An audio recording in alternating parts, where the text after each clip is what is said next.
സൂപ്പറായില്ലേ? ഇതിന്റെ കളറൊക്കെ ഒരു വയലറ്റ്, ലൈറ്റ് ഒരു പർപ്പിൾ.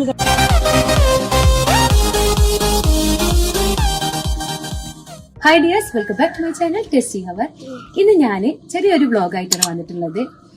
എൻ്റെ നാട്ടിലെ, അതായത് മലപ്പുറം ജില്ലയിലെ എൻ്റെ വീടിൻ്റെ അടുത്തുള്ള ഒരു ചെറിയൊരു സ്ഥലത്തേക്കാണ് ഞാൻ പോകുന്നത്.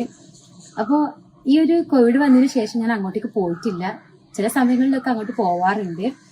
നല്ലൊരു ഈവനിങ്ങിനും അതേപോലെ മോർണിംഗിലൊക്കെ പോകാൻ പറ്റിയിട്ടുള്ള നല്ലൊരു അടിപൊളി സ്ഥലമാണ്. വലിയൊരു സംഭവമൊന്നുമല്ല, എന്നാലും അവിടെ പോയിരുന്നിട്ട് അവിടുത്തെ ആ ഒരു ചായയും ഒക്കെ കുടിക്കാനൊക്കെ നല്ല രസമാണ്. അപ്പോൾ ഇന്നത്തെ ഈവനിങ് യാത്ര അങ്ങോട്ടേക്കാണ്. പിന്നെ പോരാട്ടത്തിന് വേറൊരു സ്പെഷ്യലും കൂടെ ഉണ്ട്. എൻ്റെ ഫ്രണ്ട് ഉണ്ട് അവിടെ, അവൻ്റെ കുറച്ച് വിശേഷങ്ങളും കൂടിയാണ് ഞാൻ ഈ വീഡിയോയിലൂടെ ഉൾപ്പെടുത്തിയിട്ടുള്ളത്. അപ്പോൾ നമുക്ക് അവിടെ ചെന്നിട്ട് കൂടുതൽ വിശേഷങ്ങൾ കാണാം.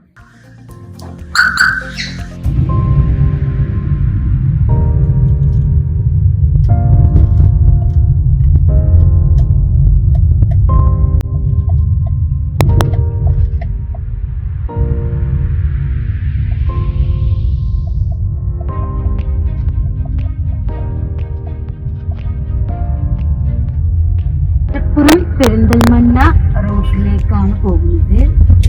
പെരിന്തൽമണ്ണ റൂട്ടിലാണ് നമ്മുടെ കല്ലിച്ചപ്പാടി എന്ന സ്ഥലം.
ഓക്കെ, അപ്പൊ ഞങ്ങൾ ഇതാ അവിടെ എത്തിയിട്ടുണ്ട്. ഞങ്ങളിവിടെ ഈ ഒരു കാറ്റാടിപ്പാടം എന്ന സ്ഥലത്ത് പിന്നെ കാറ്റുള്ള വണ്ടി ഇറങ്ങിയതാണ് കേട്ടോ. അപ്പോൾ സംഭവം നല്ല രസമാണ് ഇവിടെ. നിങ്ങൾക്ക് വീഡിയോ മുഴുവനായിട്ട് കാണുമ്പോൾ മനസ്സിലാക്കാൻ പറ്റും എത്രത്തോളം ഭംഗിയുള്ള സ്ഥലമാണ് ഇത് എന്നുള്ളത്. എനിക്കാണെങ്കിൽ വീട്ടിൽ നിന്ന് അധിക ദൂരമില്ല ഇങ്ങോട്ട് വരാന്. അപ്പോൾ ഇടയ്ക്ക് ഇവിടെ വരാറുണ്ട്. കോവിഡ് ആയത് കാരണം പിന്നെ ഇങ്ങോട്ടേക്ക് വന്നിട്ടില്ല. അപ്പോൾ ഇപ്പൊ കുറെ നാളിന് ശേഷമാണ് പുറത്തിറങ്ങുന്നതും. അപ്പൊ നല്ല രസമായിട്ട് തോന്നുന്നുണ്ട് കേട്ടോ. അപ്പൊ നല്ല അതിസുന്ദരമായിട്ടുള്ള എന്താ പറയാ അടിപൊളി സ്ഥലമാണ്. ഇനി കൂടുതൽ വിശേഷങ്ങൾ പിന്നെ മാത്രല്ല, ഞാൻ പറഞ്ഞിട്ടുണ്ടായിരുന്നു എൻ്റെ ഫ്രണ്ട് ഇവിടെ വരുന്നത്. എൻ്റെ ഫ്രണ്ട് ഇവിടെ എത്തിയിട്ടുണ്ട്. അപ്പൊ അവന്റെ എന്താ പറയാ കൂടുതൽ വിശേഷങ്ങളൊക്കെ ചോദിച്ചറിയാം. ആളൊരു സംഭവമാണ്, അതുകൊണ്ടാണ് ഞാൻ അവനെ പരിചയപ്പെടുത്താൻ പോകുന്നത്. അപ്പോൾ കൂടുതൽ വിശേഷങ്ങളിലേക്ക് കിടക്കാം. അപ്പൊ എന്റെ ഫ്രണ്ട് അഫ്താബിനെ ഞാൻ നിങ്ങൾക്ക് മുന്നിൽ പരിചയപ്പെടുത്താണ്. അപ്പൊ ഇതാണ് ഞാൻ പറഞ്ഞിട്ടുള്ള ആളിട്ടോ. ഈ കൂടുതൽ ഡീറ്റെയിൽ കാര്യങ്ങളൊക്കെ അപ്പൊ നിങ്ങൾ എഴുതുന്നുണ്ടോ എന്താ ഇപ്പൊ ഈ ഒരു വീഡിയോ കൊണ്ട് ഉദ്ദേശിക്കുന്നത് എന്നുള്ളത്. അപ്പൊ കൂടുതൽ കാര്യങ്ങളൊക്കെ അഫ്താബിനെ പറയും. ഹലോ എവരിവൺ, എന്റെ പേര് അഫ്താബ് KM എന്നാണ്. പക്ഷെ ഞാൻ എന്റെ ബ്രാൻഡ് ചെയ്യാൻ വേണ്ടിയിട്ട് KMA എന്നാണ് വിളിക്കുന്നത്. എല്ലാവരും അങ്ങനെ അറിയപ്പെടണമെന്ന് ആഗ്രഹിക്കുന്ന വ്യക്തിയാണ്. പിന്നെ എന്നെ പറ്റി പറയുകയാണെങ്കിൽ ഞാൻ എൻ്റെ പാസ്റ്റ് കാര്യങ്ങൾ അറിയണം, അതുപോലെ എൻ്റെ പ്രസന്റ് നിങ്ങൾ അറിഞ്ഞിരിക്കണം, ഫ്യൂച്ചറിൽ എന്തൊക്കെ പ്ലാൻ എന്നുള്ളതൊക്കെ ഞാൻ വിശദമായിട്ട് പറയും. അപ്പോൾ ജസ്റ്റ് ഒരു ഫണ്ണി ടോക്ക്, ഒരു സീരിയസ് ടോക്ക് തന്നെ വിചാരിക്കുന്നത്. അപ്പോൾ കുറച്ച് സീരിയസ് ആയിട്ടുള്ള കാര്യങ്ങൾ സംസാരിക്കാൻ വേണ്ടി. അപ്പോൾ എന്തൊക്കെ ചോദിക്കണം എന്നൊക്കെ പറഞ്ഞിട്ടുണ്ടായിരുന്നു. അപ്പൊ എന്താണെന്നുള്ളത് നേരിട്ട് ചോദിക്കും. അതായത് ഇപ്പൊ നീ ആരാ എന്താന്നുള്ളൊരു ഇപ്പം പ്രേക്ഷകര് കാണുമ്പോ ആരാണ് അഫ്താബ് അല്ലെങ്കിൽ എന്താണ് കേമ അല്ലെ, അതൊക്കെ ഉണ്ടാവും. അപ്പൊ അതിനെ കേമയെ കുറിച്ചിട്ടുള്ള ഒരു ഇൻട്രോ കൊടുക്കാം. അതോ നിന്റെ പാസ്റ്റിലേക്ക് കിടക്കണോ? പാസ്റ്റില് ഈ ആളല്ല കേട്ടോ, വേറൊരാളായിരുന്നു. ഇപ്പൊ ലുക്കൊക്കെ മാറി പുതിയൊരാളായിട്ട് വന്നതാണ്. സത്യം പറഞ്ഞു കഴിഞ്ഞാല് എന്റെ പാസ്റ്റ് പറയുകയാണെങ്കിൽ ഞാനൊരു മോലേരായിരുന്നു. അത് എന്നെ നേരിട്ട് അറിയുന്നവർക്ക് അറിയുണ്ടാവും. പക്ഷെ മോലേര് എന്നുള്ളതൊരു വേഷമാണ്, ക്യാരക്ടറാണ്. അതിൽ ഇപ്പൊ ഇങ്ങനൊരു അവസ്ഥയ്ക്ക് എത്താൻ ഒരുപാട് കാര്യങ്ങളുണ്ട്. ഇപ്പോ ഞാനൊരു കേമനെ പറ്റി പറയുകയാണെങ്കിൽ അതൊരു IT കമ്പനി സ്റ്റാർട്ട് ചെയ്യാണ്. ഇൻഷാ അല്ലാഹ് തിങ്കളാഴ്ച അതിന്റെ ഒരു ഇനാഗ്രേഷൻ ആയിട്ട് ലോഗോ ലോഞ്ച് ചെയ്ത് കഴിഞ്ഞിട്ടുണ്ട്. ഒരു ഓഫീസ് സ്റ്റാർട്ട് തിങ്കളാഴ്ച മലപ്പുറം ചെമ്മാട്ടിൽ. പിന്നെ എന്റെ പാസ്റ്റ് പറയുകയാണെങ്കിൽ ഞാൻ ചെറുപ്പത്തിൽ ദർസിലേക്ക് പോയതാണ്. അപ്പോൾ അവിടുന്ന് ഒരുപാട് സ്ട്രഗിൾ അനുഭവിച്ചുകൊണ്ട് ഇപ്പോൾ 5 വർഷം അവിടെ ഞാൻ സ്പെൻഡ് ചെയ്തിട്ടുണ്ട്. അവിടുന്ന് ഒരുപാട് അനുഭവങ്ങൾ കിട്ടിയിട്ടുണ്ട്. എൻ്റെ ലൈഫിൽ ഒരു മാറ്റം സംഭവിച്ച എവിടെന്ന് വെച്ച് കഴിഞ്ഞാല് ഞാൻ 7ാം ക്ലാസ്സിൽ നിന്ന് പോകുന്നുണ്ട്, ഞാൻ ദർസിലേക്ക് പോകുന്നുണ്ട്. അപ്പോൾ ആ ദർസ് പഠനമൊക്കെ കഴിഞ്ഞു എന്ന് പറയുമ്പോൾ +2 എന്നാണ് ഞാൻ അത് പൂർണ്ണമായിട്ട് അവസാനിച്ചത്. പിന്നെ വീട്ടിലെ സാഹചര്യങ്ങളൊക്കെ എങ്ങനെയായി മാറി. അപ്പോൾ ഞാൻ 9ാം ക്ലാസ് പഠിക്കുന്ന സമയത്ത് എനിക്കൊരു ബെസ്റ്റ് ഫ്രണ്ട് ഉണ്ടായിരുന്നു. സത്യം പറഞ്ഞാൽ അവളാണ് എന്നെ ഒരുപാട് മാറ്റിയെടുത്തത്. കാരണം ഞാൻ ഒരു പൂച്ചയെ പോലെ സംസാരിക്കാത്ത ഒരാളായിരുന്നു. അപ്പോൾ അവള് മാത്രമായിരുന്നു എന്നെ അക്സെപ്റ്റ് ചെയ്യുന്നത്. എൻ്റെ ക്യാരക്ടർ എന്ന് പറയുന്നത് അവൾക്ക് മാത്രമാണ്.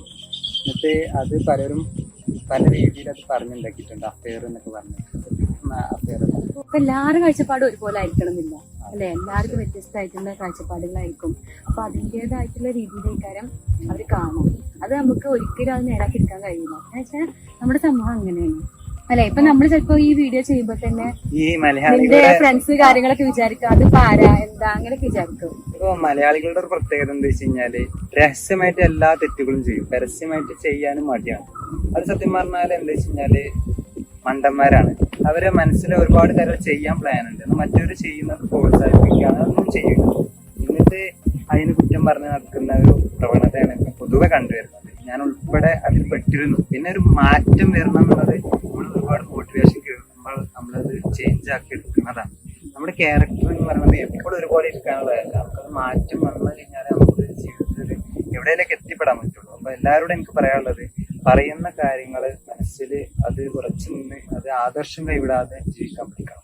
ഇപ്പൊ ഞാൻ തന്നെ ഒരുപാട് സ്ട്രഗിൾ അനുഭവിച്ചെന്ന് പറഞ്ഞു കഴിഞ്ഞു. പിന്നെ അപ്പൊ ഞാൻ പറഞ്ഞു വന്നത്, ഞാൻ 9ാം ക്ലാസ് പഠിക്കുമ്പോഴാണ് എൻ്റെ ഗേൾ ഫ്രണ്ട് അല്ല, ഗേൾ ആയതുകൊണ്ട് ഫ്രണ്ട് ഗേളാണല്ലോ. ഞാൻ അങ്ങനെ തെറ്റിദ്ധരിക്കില്ല. അപ്പൊ പിന്നെ സൗഹൃദങ്ങൾ എപ്പോഴും കീപ്പ് ചെയ്യുന്ന ഒരാളാണ് അഫ്താബ്.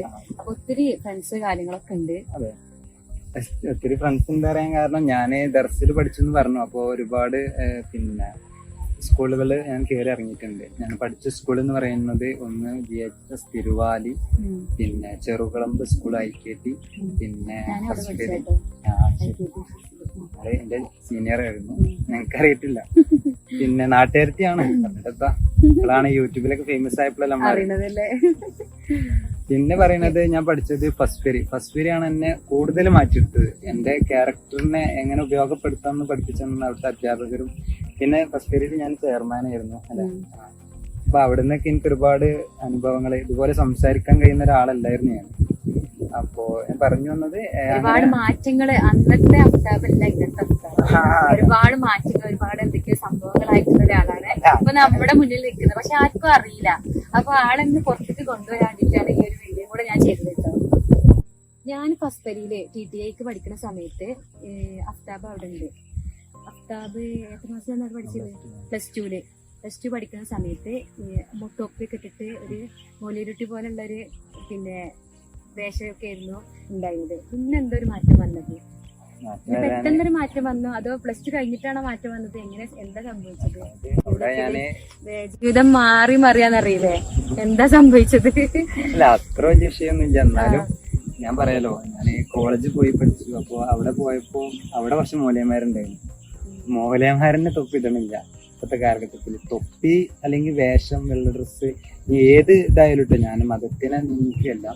അപ്പോ ഏത് വേഷത്തിലല്ല കാര്യം എന്നുള്ളത് ഞാൻ മനസ്സിലാക്കുന്നത് അവിടെയാണ്. നമ്മൾ മനസ്സ് നന്നായുണ്ടല്ലോ, നമ്മുടെ ശരീരത്തിൽ ബാഹ്യമായിട്ടുള്ള ഒന്നും നോക്കാം. ആന്തരികം നന്നാക്കുക എന്നുള്ളതുള്ളൂ. അത് ഞാൻ പറഞ്ഞു വന്നത്, ഞാൻ ഈ തൊപ്പിട്ട് കണ്ട് കോളേജിൽ പോകും. അപ്പോൾ പോകുന്ന സമയത്ത് അവിടെ മൂലമാര് തൊപ്പിടാതെ ആൾക്കാർ. അപ്പൊ അവിടുത്തെ ഒരു മൂലയരൻ എന്നോട് പറഞ്ഞത്, അല്ല അഫ്താബെ ഈ പറ്റിനെ തൊപ്പിടണേ, മൂലയരും നല്ല എന്റെ തൊപ്പിന് ഊരി. ആ ഒരു സമയത്ത് ഊരിയിലാണ്. അപ്പൊ വേഷത്തിലല്ല കാര്യം, നമുക്ക് എങ്ങനെ ഡ്രസ് ചെയ്ത് കഴിഞ്ഞാൽ നമ്മുടെ മനസ്സിലൊരു ആളുണ്ട്, ആ ക്യാരക്ടറിനെ നമ്മള് പുറത്തെടുക്കാന്നുള്ളത്. അതായത് ഞാൻ എന്താണോ അതാണ്. മറ്റുള്ളവരെ ഇതില് നമുക്ക് പ്രശംസ നേടാൻ വേണ്ടിട്ട് നമ്മൾ ഓരോന്ന് കാട്ടിക്കൂട്ടുക അതൊന്നും വേണ്ടല്ലോ. ഇതന്നെ ചെയ്യുന്നത്, ഇതന്നെ ഞാൻ ചെയ്യുന്നത് എന്ന് വെച്ച് കഴിഞ്ഞാല് ഈ ഒരു ടോക്കിലൂടെ ഞാൻ ഉദ്ദേശിക്കുന്നത്, എനിക്ക് ഒരുപാട് കാര്യങ്ങൾ മനസ്സ് തുറക്കാനുണ്ട്. അപ്പൊ അത് നിങ്ങളുടെ അവസരം, നിങ്ങളുടെ ചാനലിൽ ഞാൻ ഫസ്റ്റ് ആയിട്ട് ഒരു ഇന്റർവ്യൂ തരികയാണ്. ഞാൻ പൊതുവെ എനിക്ക് ഒരുപാട് വ്ളോഗർമാരായിട്ടും കണക്ട് ഉണ്ടായിട്ടും എന്റെ നാട്ടുകാർ വളരണം എന്നുള്ളൊരു ആഗ്രഹം കൊണ്ട് തന്നെയാണ് ഞാൻ ഇങ്ങനൊരു ഇന്റർവ്യൂക്ക് വരുന്നത്. അപ്പൊ ഇൻഷാല്ലാ വേറെ എന്തൊക്കെ ചെയ്യാനുണ്ട്? വേറെ നല്ലൊരു മോട്ടിവേറ്റഡ് ആണെന്ന് കേട്ടിട്ടുണ്ട്. അതെ, അപ്പൊ മോട്ടിവേറ്റർ എന്ന് പറഞ്ഞു കഴിഞ്ഞാല് ഞാൻ സ്കൂളുകളിലൊക്കെ പോകാറുണ്ട്, ക്ലാസ് എടുക്കാൻ പോകാറുണ്ട്. അതും എങ്ങനെയായി വെച്ച് കഴിഞ്ഞാല് ഒരുപാട് ഇന്റർവ്യൂസ് കേട്ട് കേട്ട് കേട്ട് അല്ലെങ്കിൽ ഒരുപാട് മോട്ടിവേഷൻ കേട്ട് ഇനി മോട്ടറാന്നൊക്കെ പറയില്ലേ, ആ ടൈപ്പാണ് ഞാൻ. മോട്ടിവേഷൻ കിട്ടി കിട്ടി ആള് മോട്ടറായി. പിന്നെന്തേ മറ്റുള്ളവർക്ക് മോട്ടിവേഷൻ ചെയ്യാൻ പോകാൻ തുടങ്ങി അല്ലെ? ക്ലാസ്സുകളൊക്കെ കൊടുക്കാൻ തുടങ്ങിയിട്ടുണ്ട്. കുറെ മുന്നേ കാണുന്ന സമയത്ത് ആള് കുറച്ചൊരു തടിയുള്ള ആളായിരുന്നു. ഇത് കീറ്റോ ഡയറ്റോ അങ്ങനെ എന്തെങ്കിലും സംഭവങ്ങള് യൂട്യൂബിൽ നോക്കി കണ്ട് ഡയറ്റ് ചെയ്യണ ആളെന്നല്ല ഞാൻ. എനിക്കൊരു രീതി ഉണ്ട്, അത് ഫോളോ അപ്പ് ചെയ്യാന്നുള്ളതുള്ളൂ. ഞാൻ രാവിലെ എഗ് വൈറ്റ്, ഉച്ചക്ക് പിന്നെ ചപ്പാത്തി. ആദ്യം ചപ്പാത്തിയും കഴിക്കാറില്ലായിരുന്നു. ഇപ്പോ വീട്ടുകാരെ നിർബന്ധം കൊണ്ട് ഞാൻ അതിൽ എന്തെങ്കിലും ഉണ്ടാവേണ്ട വെച്ചിട്ട് ഞാൻ ചപ്പാത്തി കഴിക്കൽ തുടങ്ങി. രാത്രി പിന്നെ കാര്യത്തൊന്നും കഴിക്കാറില്ല, ഫ്രൂട്ട്സ്, നട്ട്സ് അങ്ങനത്തെ എന്തെങ്കിലും കഴിക്കാറ്. സത്യം പറഞ്ഞാൽ ഈ ഡയറ്റ് പറഞ്ഞാൽ എക്സ്പെൻസീവ് ആണ്. സത്യം പറഞ്ഞാൽ മറ്റേത് സാധാ ഫുഡ് വീട്ടിലുള്ളത് കഴിച്ചു പോവാന്നുള്ളത്. പക്ഷെ ഈ ചോറ് എന്നൊക്കെ പറഞ്ഞു കഴിഞ്ഞാല് നമ്മളെ ശരീരത്തിന് കലോറിന് പ്രശ്നം വരുന്നത്. പിന്നെ ഞാൻ ഇപ്പൊ ജിമ്മിന് പോലെ തുടങ്ങിയിട്ടുണ്ട്. അത് ഒരാഴ്ച ആയിട്ടുള്ളൂ, അതിന്റെ മാറ്റങ്ങളൊന്നും കണ്ടിട്ടില്ല. എന്നാലും അത് മാറ്റം വരും എന്നുള്ളൊരു വിശ്വാസം ഉണ്ട്. അപ്പൊ അത് എന്തിനു വെച്ച് കഴിഞ്ഞാല് ഫിറ്റ്നസ് റെഡി ആക്കാന്നുള്ളതുള്ളൂ. നമ്മളെ ബോഡി ഇപ്പൊ മെയിൻറ്റെയിൻ ചെയ്തിട്ടുണ്ടെങ്കിൽ നമ്മള് വയസ്സായിട്ട് കുറെ കഴിഞ്ഞിട്ട് റെഡി ആക്കാന്ന് കരുതി കഴിഞ്ഞാൽ ഒന്നും റെഡി ആവില്ല. നമ്മളിപ്പൊ ചെയ്യാൻ പറ്റുന്നത് ഇപ്പൊ തന്നെ ചെയ്യാം. പിന്നെ ചിലവരൊക്കെ പറഞ്ഞിട്ടുണ്ട്, ഇപ്പൊ തന്നെ ഭക്ഷണം കഴിക്കാതെ വന്നു കഴിഞ്ഞാൽ ഭാവിയെ ദോഷം ചെയ്യുന്നുണ്ട്. സത്യം പറഞ്ഞാല് എനിക്ക് ഇപ്പോഴാണ് എനർജി ആയിട്ട് നിൽക്കാൻ കഴിയുന്നത്. കാരണം ഞാൻ ഫുഡ് കഴിച്ചിട്ടില്ലെങ്കിൽ ഞാൻ തളരേണ്ട സമയം കഴിഞ്ഞു. ഇപ്പൊ അൽഹംദുലില്ലാ നല്ല രീതിയിൽ തന്നെ പോകുന്നുണ്ട്. അങ്ങനെയൊക്കെയാണ് എന്റെ ഒരു രീതി. 15 കിലോ കുറച്ചു. ഒരു മാസം കൊണ്ട് 15 കിലോ കുറച്ച. കാരണം കാണുന്ന സമയത്ത് കുറച്ച് തടി ഉണ്ടായി.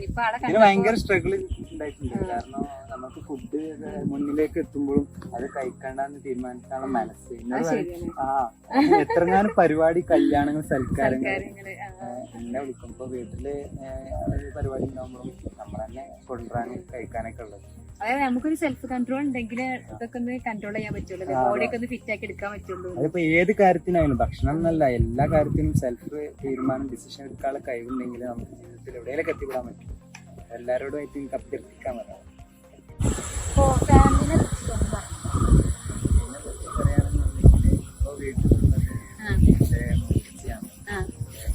അതായത് ബ്രദറിന്റെ വൈഫ്. അപ്പോ ഞാനും മുത്തച്ഛിപ്പോ ഉള്ളത്. ചെറിയ മുത്തച്ഛിണ്ട്, ചെറിയ ജ്യേഷ്ഠന്റെ ഒക്കെ ഉണ്ടാവും. അവിടെ ഇപ്പോ പ്രസവം കഴിഞ്ഞ് അവളുടെ വീട്ടിലാണ്. അപ്പൊ ഇനി ഇലക്ഷനൊക്കെ ആയതുകൊണ്ട് ഇനി വരുമെന്ന് അറിയില്ല. അങ്ങനത്തെ ഒരു സമയമാണല്ലോ.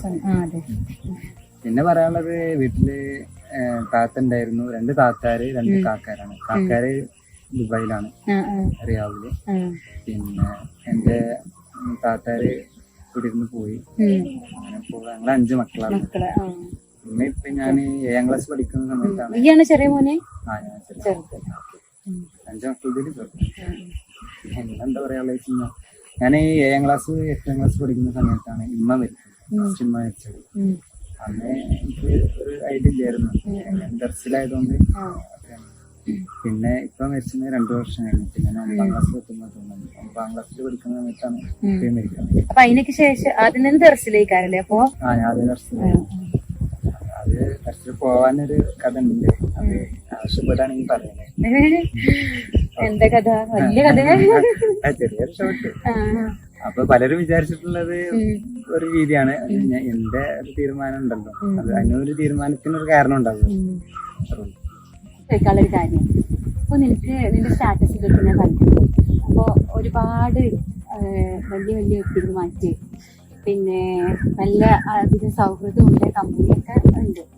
അപ്പൊ അവരൊന്നും ഇതിന്റെ ലോഗോ പ്രകാശനം ചെയ്യാതെ എന്തുകൊണ്ട് തറവാട്ടിൽ പോയിട്ട് വന്നാണ് പ്രകാശനം ചെയ്തത്? പ്രത്യേകിച്ച് കാരണങ്ങളൊന്നുമില്ല. ഞാൻ വ്യത്യസ്തമാക്കാൻ വേണ്ടിയിട്ട് തന്നെയാണ് തറവാട്ടിൽ നിന്ന് വലിയമ്മയെ കൊണ്ട് ലോഗോ പ്രകാശനം ചെയ്തത്. കാരണം അവരൊക്കെ ആഗ്രഹിക്കുന്നുണ്ട് നമ്മുടെ മക്കളെ അല്ലെങ്കിൽ പേരമക്കളെ ഒരു സ്ഥാനത്ത് നല്ല നിലയിൽ എത്തിക്കാണല്ലേ. ശരി. അപ്പോ ആ ഒരു ആശയമാണ് എനിക്ക് തോന്നുന്നത്. എന്തായാലും ആ ഒരു ആശയം നല്ലൊരു ആശയമായിരുന്നു. കാരണം എല്ലാരിൽ നിന്നും വ്യത്യസ്തമായിട്ടാണ് എനിക്ക് തോന്നിയത്. എല്ലാരും ഇതേ പറഞ്ഞ പോലെ കുറച്ച് അത് തെറ്റെന്നല്ല ഞാൻ പറയുന്നത്, എന്നാലും നമുക്ക് സ്വന്തമായിട്ടുള്ള ആൾക്കാരുണ്ടാകുമ്പോ അതിന് കൂടെ ഒരു വെറൈറ്റി ആയിട്ട് എനിക്ക് തോന്നിയില്ല. അതുകൊണ്ടാണ് ഞാൻ പറഞ്ഞൊരു ചോദ്യം ചോദിക്കാൻ കാരണം. നമ്മൾ കുറെ സമയമായിട്ട് കെ എം എന്ന് പറയുന്നല്ലേ. കെ എം എന്ന് പറയുന്നത് വീട്ടുപേരായിരിക്കും, എ എന്നുള്ളത് ഹസ്ബൻഡിന്റെ പേര് അഫ്താബ്.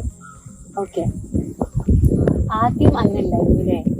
അഫ്താബ് കെ എം എന്നുള്ളൊരു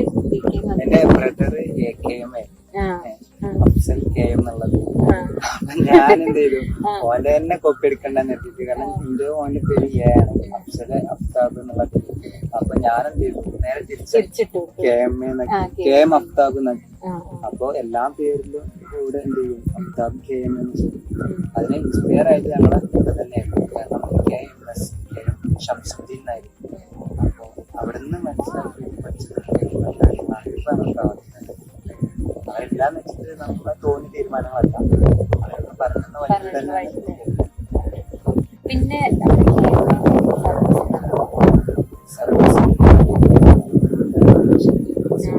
ഫസ്റ്റ് ടൈം അതായത് സ്റ്റാർട്ട് ചെയ്തിട്ടുള്ളൂ. നാളെയാണ് അതിന്റെ ഇനോഗ്രേഷന്. അതായത് നാളെ ഒരു കമ്പനി പിന്നെ ഇനോഗ്രേറ്റ് ചെയ്യുന്നുണ്ട്. അപ്പോ ഫസ്റ്റ് ഒരു ഇന്റർവ്യൂ ആണ് എന്റെ അടുത്തുള്ളത് അല്ലെ. എനിക്കൊരു ഫസ്റ്റ് ഇന്റർവ്യൂ തന്നതാണ്. അത് ഒന്നാമത് എന്താ വെച്ചാൽ ഞങ്ങൾ തമ്മിലുള്ള ഒരു സൗഹൃദത്തിന്റെ ഇതിൽ തന്നതാണ്.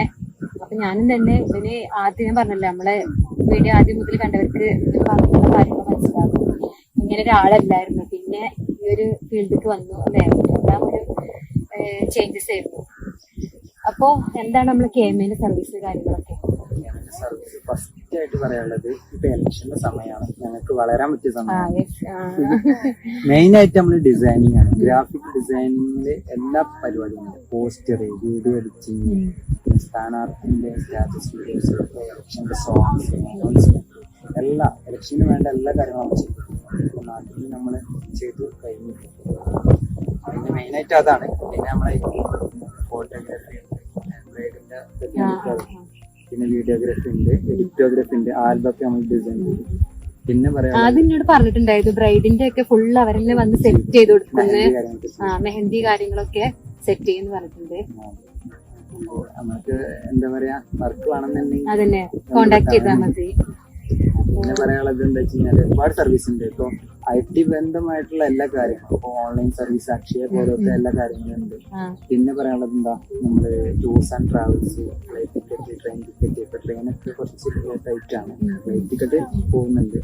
പിന്നെ എല്ലാവിധ ടിക്കറ്റ്സുകള്, അതുപോലെ പാസ്പോർട്ട് സർവീസുകൾ, ഇതൊക്കെ എന്റെ കീഴിൽ അണ്ടറിൽ ഒരുപാട് സ്റ്റാഫുകളുണ്ട്. പിന്നെ ആർട്ടുപരമായിട്ട് കഴിവുള്ളവരുണ്ട്. അപ്പൊ അവർക്ക് ഇന്നൊരു തുക അവർക്ക് നിശ്ചയിച്ചിട്ട് ഞാൻ അവരെ കൊണ്ട് ചെയ്യിപ്പിക്കുന്നതാണ്. പിന്നെ ഡിസൈനിങ് നമ്മൾ തന്നെ ചെയ്യുന്നത്.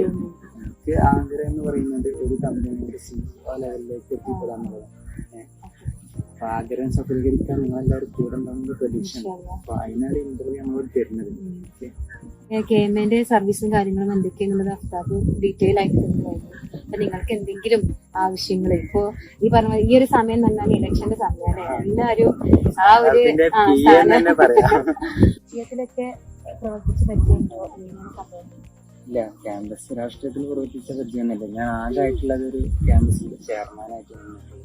അതെങ്ങനെയാ വെച്ച് കഴിഞ്ഞാല് പിന്നെ +2 ലെവലിലായിരുന്നു. അല്ലാതെ കോളേജ് ലെവലിലൊന്നും ചെയർമാനായിട്ടുള്ള അവസരം കിട്ടിയിട്ടില്ല. കാരണം കോളേജിൽ പോകാൻ വേണ്ടി ചേർന്നപ്പോ എന്നെ ഒരുപാട് മാറ്റില്ലാത്തതിന്റെ പേരിൽ ഒഴിവാക്കിയിട്ടുണ്ട്.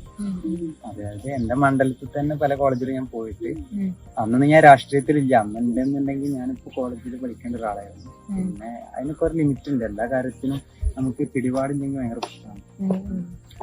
അപ്പോ അപ്പൊ നല്ല താല്പര്യമുള്ള ആളാണ് രാഷ്ട്രീയത്തേക്ക് ഇറങ്ങാന്. രാഷ്ട്രീയത്തിൽ ഇറങ്ങാന്ന് പറഞ്ഞാൽ എനിക്ക് ഇങ്ങനെ പ്രവർത്തിക്കാൻ ഇഷ്ടമാണ്. അല്ലാതെ വെറുതെ അടി കൊള്ളുക, അല്ലാതെ പാർട്ടിക്ക് വേണ്ടി മരിക്കുക, അങ്ങനത്തെ ആളല്ല. നമ്മുടെ പാർട്ടി പറഞ്ഞ രണ്ട് തരത്തിലുണ്ട്. ആളുകൾ അത് മനസ്സിലാക്കേണ്ട വിഷയമാണ്. അതായത് പ്രവർത്തിക്കാനൊരു വേദിയായിട്ട് നമ്മൾ പാർട്ടിനെ കണ്ടു കഴിഞ്ഞാൽ സാമൂഹ്യ പ്രവർത്തകനാവാൻ നമുക്ക് ഒറ്റയ്ക്ക് പ്രവർത്തിക്കുന്നതും, പിന്നെ നമ്മുടെ നാട്ടിൽ തന്നെ ഉണ്ട് ഒറ്റയ്ക്ക് പ്രവർത്തിക്കുന്ന ആളുകൾ. അവർക്ക് കുറെ വിമർശനങ്ങളും വന്നിട്ടുണ്ട്, അതൊന്നും മനസ്സിലാക്കണം.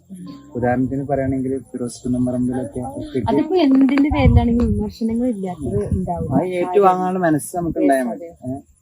അത് ആ ഒരു കണ്ണിലൂടെ കാണാന്നുള്ളൂ.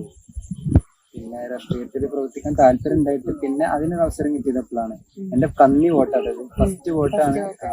അതിന്റെ ഒരു വാസിയും കൂടി ഉണ്ട്. പിന്നെ ഇപ്പൊ 3 ഇലക്ഷൻ ആണല്ലോ, 3 ത്രിതല പഞ്ചായത്ത് ഇലക്ഷൻ ആണോ, അതായത് വാർഡുക്കും പിന്നെ നമ്മളെ ബ്ലോക്കും ജില്ലയ്ക്കുള്ള മത്സരമാണ്. അപ്പൊ അവരെ 3 ആളെ നമുക്ക് ജയിപ്പിച്ചെടുക്കേണ്ട ഒരു കടമ നമുക്കുണ്ട്. അപ്പൊ അതിനു വേണ്ടി നമ്മളെ ഒരു ഡിസൈനർ എന്നുള്ള നിലയ്ക്ക്, ഗ്രാഫിക് ഡിസൈനർ എന്ന നിലയ്ക്ക് എന്തെല്ലാം ചെയ്യാൻ പറ്റുന്ന ആളാണ് ഈ ഒരു ക്യാമറയിലൂടെ നമ്മൾ ഉദ്ദേശിക്കുന്നത്. അപ്പൊ അങ്ങനത്തെ ഒരു ആവശ്യങ്ങൾ നിങ്ങൾക്ക് ഉണ്ട് എന്നുണ്ടെങ്കിൽ നമ്മളെ ബന്ധപ്പെടാവുന്നത്. ഇതുപോലെ ഇങ്ങനെ ആക്റ്റീവായിട്ട് നിൽക്കാനുള്ള ഒരു പ്രചോദനം കൂടി എവിടുന്നാ കിട്ടുന്നത്? അതായത് നമുക്ക് ഓരോരുത്തരുടെ അവസരങ്ങൾ ഉപയോഗപ്പെടുത്തുന്നിടത്താണ് നമുക്ക് പ്രചോദനം. പറയുകയാണെന്നുണ്ടെങ്കിൽ മെയിൻലി പറയുകയാണെങ്കിൽ NSS നാഷണൽ സർവീസ് സ്കീം, അത് കേരളത്തിലുടനീളമുണ്ട്, പല കോളേജുകളിലും +2 ലെവലിലൊക്കെ. അപ്പൊ അതിലേക്ക് ഞാൻ എത്തിപ്പെടുന്നതും വളരെ യാദൃശ്ചികമായിട്ട് തന്നെയാണ്. അപ്പൊ അതിൽ നിന്നുള്ള പ്രവർത്തന പരിചയമാണ്. സത്യം പറഞ്ഞാൽ ഡിസൈനർ ആയത് എങ്ങനെയാണെന്നറിയാം. ഈ NSSൽ പ്രവർത്തിക്കുന്ന സമയത്ത് ഒരുപാട് പോസ്റ്ററുകള്, ഫ്ലെക്സുകള്, അങ്ങനത്തെ ഓരോ കാര്യങ്ങൾ. അപ്പൊ ഇത് ചെയ്യാൻ പോകുന്നതാരാ? ഞാൻ NSSന്റെ ലീഡർ ആയിരുന്നു എന്റെ ക്യാമ്പസിൽ. അപ്പൊ ആ ലീഡറാണ് ഇതിന് പോകാനുള്ളത്. ഒന്നെങ്കിൽ NSSന്റെ കോർഡിനേറ്റർ അല്ലെങ്കിൽ ലീഡറാ പോകാനുള്ളത്. അപ്പൊ ഈ ഡിസൈനർമാരൊക്കെ ഇരുന്ന് അത് വർക്ക് എങ്ങനെ ആവണം എന്നുള്ളത് നമ്മൾ പറഞ്ഞ് അത് കണ്ടു പഠിച്ചു. പിന്നെ ഞാൻ ഈ ലോക്ക്ഡൌൺ കൊറോണ ഈ സമയത്ത് ഇരുന്ന് കണ്ട് എന്റെ വീട്ടിൽ സിസ്റ്റം ഉണ്ട്, ബ്രദർ വാങ്ങിയതായിരുന്നു. എന്റെ പ്രായത്തിൽ ബ്രദർ വാങ്ങിയിട്ട സിസ്റ്റത്തിൽ നിന്നാണ് ഞാനിപ്പോ ഒരു കമ്പനി സ്റ്റാർട്ട് ചെയ്യാൻ പോകുന്നത്. അത് മനസ്സിലാക്കണം. അല്ലാതെ ഒരു കമ്പ്യൂട്ടർ വാങ്ങി എല്ലാ ഗാഡ്ജറ്റ്സും സെറ്റ് ചെയ്തിട്ടൊന്നല്ല ഞാൻ ഈ പരിപാടിക്ക് ഇറങ്ങിത്തിരിക്കുന്നത്. അപ്പോ ഈ NSSലുള്ള പരിചയം എനിക്കിതിൽ വളരെ യൂസ്ഫുൾ ആയെന്നാണ് പറയാനുള്ളത്. പിന്നെ പറയാനുള്ളത്, NSSല് ഞാൻ ലീഡേഴ്സിന്റെ ഫാമിലി പറഞ്ഞ ഗ്രൂപ്പ് ഉണ്ട്. അതായത് വയനാട്, കോഴിക്കോട്, പിന്നെ തൃശ്ശൂര്, അങ്ങനെ എല്ലാ ജില്ലയിലും, മലബാർ ഏരിയയിലുള്ള എല്ലാ ജില്ലയിലുള്ള ആളുകൾ അതില് ആഡാണ്. അപ്പൊ അവരൊക്കെ ആയിട്ടുള്ള കോണ്ടാക്ട്സ് ഞാൻ തന്നെ ഓരോ കാര്യങ്ങളും എന്തെങ്കിലും സംശയം വരുമ്പോൾ അവർ ചോദിക്കും. ഇതാണ് ചോദിക്കാൻ വേണ്ടിയുള്ള ആളൊന്നും എല്ലാം തികഞ്ഞാരില്ലല്ലോ. അതിന്റെ വിശേഷങ്ങൾ അപ്പോ എന്താ പറയാ, നിങ്ങൾക്ക് ഈ ഡിസൈൻ പരമായിട്ടുള്ള കാര്യങ്ങൾ, അതേപോലെ ഇപ്പൊ ഇലക്ഷൻ ടൈം നടന്നുകൊണ്ടിരിക്കുകയാണ്. അപ്പൊ ഒരുപാട് ഈ IT മേഖലയില് എല്ലാ വിഷയങ്ങളും അഫ്താബ് നമ്മുടെ KMA വഴി ചെയ്യുന്നുണ്ട്. ഒരുപാട് കമ്പനിക്ക് ഓൾറെഡി ചെയ്തിട്ടുണ്ട്, ചെയ്യാനിരിക്കുന്നുണ്ട്. ഇലക്ഷൻ ആയതുകൊണ്ട് പേഴ്സണൽ വർക്കൊന്നും എടുക്കാറില്ല. ഇലക്ഷൻ ബന്ധമായിട്ടുള്ള എല്ലാവർക്കും ഇപ്പൊ ചെയ്യുന്നുണ്ട്. അപ്പൊ നിങ്ങൾക്ക് എന്തെങ്കിലും ആവശ്യം ഉണ്ടെങ്കിൽ കോണ്ടാക്ട് ചെയ്യുക. കോണ്ടാക്ട് നമ്പർ കാര്യങ്ങളൊക്കെ ഞാൻ കൊടുക്കാം. പിന്നെ നമ്മുടെ കാറ്റാടിപ്പാട് അല്ലെ, നമ്മളുള്ള കാറ്റാടിപ്പാടത്താണ്. ഇതുവരെ നല്ല കാറ്റും, അതെ, നമ്മുടെ നാട്ടിലെ മനോഹരമായ സ്ഥലം എന്ന് പറഞ്ഞാൽ അടിപൊളി സ്ഥലമാണ്. നമ്മളെ മലപ്പുറത്തേരെ സ്വന്തം അല്ലെ സ്ഥലാണെന്ന് പറയാം. അപ്പോ നല്ലൊരു ഈവനിങ് സമയത്ത് നമുക്ക് വന്നിരിക്കാനും. ഇവിടെ എത്ര പ്രാവശ്യം വന്നിട്ടുണ്ട്? ഞാൻ എന്റെ കോളേജ് ഇവിടെയാണ്. അപ്പൊ കോളേജിൽ വരുന്ന സമയത്ത് കൂട്ടുകാരെ ഫ്രണ്ട്സിന്റെ കൂടെ ഒക്കെ വന്നിട്ട് ചായ അടിക്കും. ഇവിടെ വന്നു കഴിഞ്ഞാൽ പൈസ പോണ വഴി അറിയില്ല. കാരണം അത്രയും സ്നാക്സ് ഉണ്ട് ഇവിടെ. കടികള്, ചായ മാത്രല്ല, ചായക്കുള്ള പലഹാരങ്ങൾ ഇഷ്ടം പോലെ ഉണ്ട്. അപ്പൊ നമ്മള് എന്താ പറയാ, ചിലപ്പോ ഒന്ന് കഴിച്ചാൽ പിന്നെയും വേറെ എന്തെങ്കിലും. അപ്പൊ ഇങ്ങനെ ഒന്നല്ല കഴിക്കല്ലേ, വലിയൊരു സംഭവം അല്ല കേട്ടോ. ഈ ഒരു വ്യൂ, ഈ ഒരു പ്രകൃതി രമണീയമായിട്ടുള്ള ഒരു കാഴ്ചകളും നല്ല കാറ്റും അതിന്റെ കൂടെ ചൂടുള്ള ചായയും സ്നാക്കും, അതൊക്കെ ഒരു ഭംഗി ഇഷ്ടപ്പെടുന്നവർക്ക് എന്തായാലും ഈ ഒരു സ്ഥലം ഇഷ്ടപ്പെടും. അപ്പൊ നമുക്ക് ചായ കുടിക്കാം അല്ലെ? ചായ കുടിച്ചില്ലെങ്കിൽ മോശമല്ലേ? അവിടെ പോയിട്ട് ചായ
ഒരു 5 ചായ.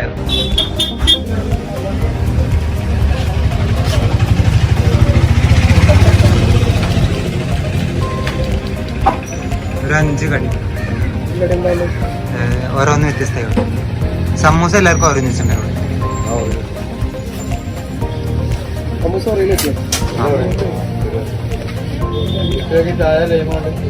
ലൈമ ചായ ഉണ്ട്. ചായയാണ് പോയത്. അവർക്ക് ചായ ഇഷ്ടം.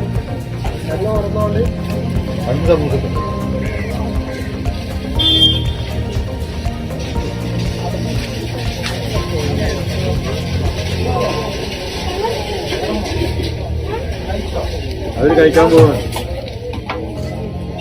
Okay okay.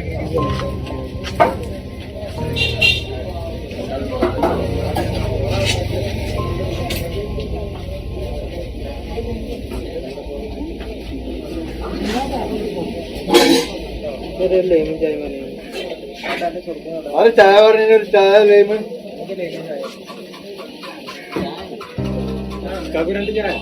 രണ്ടേവാ.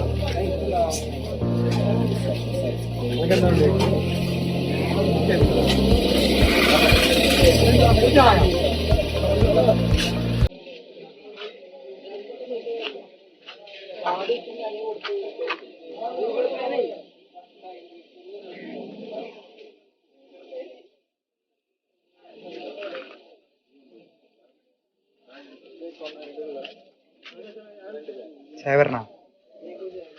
ലൈമ ചായ. നിനക്കോ? ചായ എന്താണല്ലേ? അപ്പൊ ഇവിടെ ചായ ഇട്ട് വരുന്നുണ്ട് കേട്ടോ. നല്ല ചൂടുള്ള ചായ. പിന്നെന്താ കടി? സമൂസ. ഓക്കെ, ഇത് ചൂടുണ്ടോ നോക്കണം കേട്ടോ.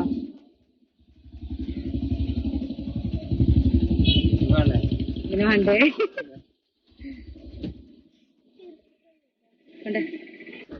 സൂപ്പറായില്ലേ?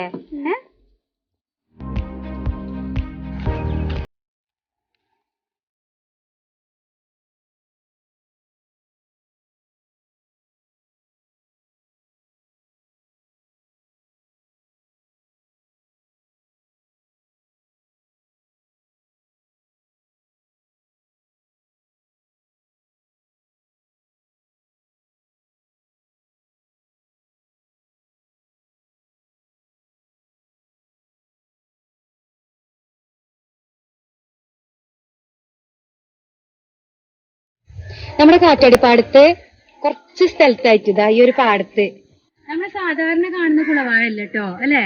ഇതൊരു വെറൈറ്റി ഉണ്ട്. ഇതിന്റെ ഒരു ഫ്ലവർ തന്നെ ഒരു ലൈറ്റ്, ഒരു സ്കൈ ബ്ലൂ, ഒരു എന്താ പറയാ, ഒരു വയലറ്റ് ഒക്കെ ഒരു നിറത്തിലുള്ള പിന്നെ പൂക്കളാണ് ഇതിനുള്ളത്. ഞാനിവിടെ നിന്ന് ഇതിന്റെ 2 തൈ പറിച്ചിട്ടുണ്ട്. ഇതങ്ങനെ പറിക്കാൻ പാടില്ല എന്നൊന്നും എഴുതി വെച്ചിട്ടൊന്നുമില്ല. ഇതൊക്കെ ഇതിന്റെ കളറൊക്കെ ഒരു വയലറ്റ്, ലൈറ്റ് ഒരു പർപ്പിൾ കളറ്.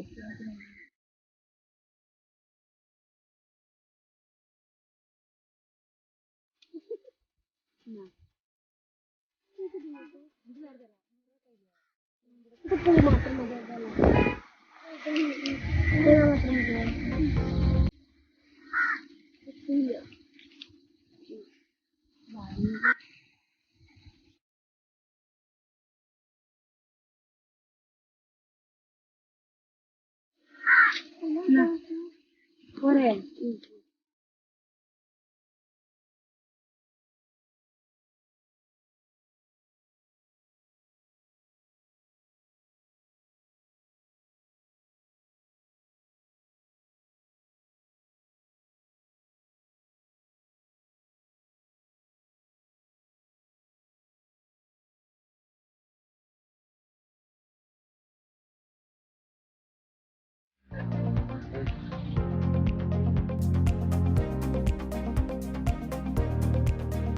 പിന്നെ ഇന്നത്തെ സ്ഥലം ഇഷ്ടപ്പെട്ടോ?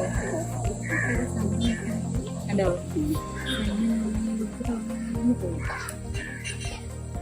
ഇത് അടിപൊളി സ്ഥലം അല്ലേ? ഇമ്മച്ചിനെ കുട്ടി വന്നു കേട്ടോ. ഇത് വന്നു ഇതിന് മുന്നേ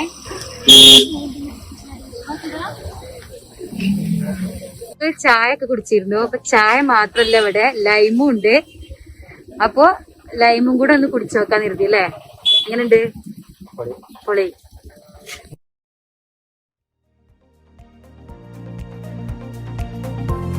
ഇന്നത്തെ വീഡിയോ നിങ്ങൾക്ക് ഇഷ്ടപ്പെട്ടാൽ ലൈക്ക് ചെയ്യുക, ഷെയർ ചെയ്യുക, സബ്സ്ക്രൈബ് ചെയ്യുക. വേറൊരു വീഡിയോ ആയിട്ട് ഇൻഷാല്ലാ വീണ്ടും കാണാം. All of you take care and bye bye. ആയിക്കോട്ടെ.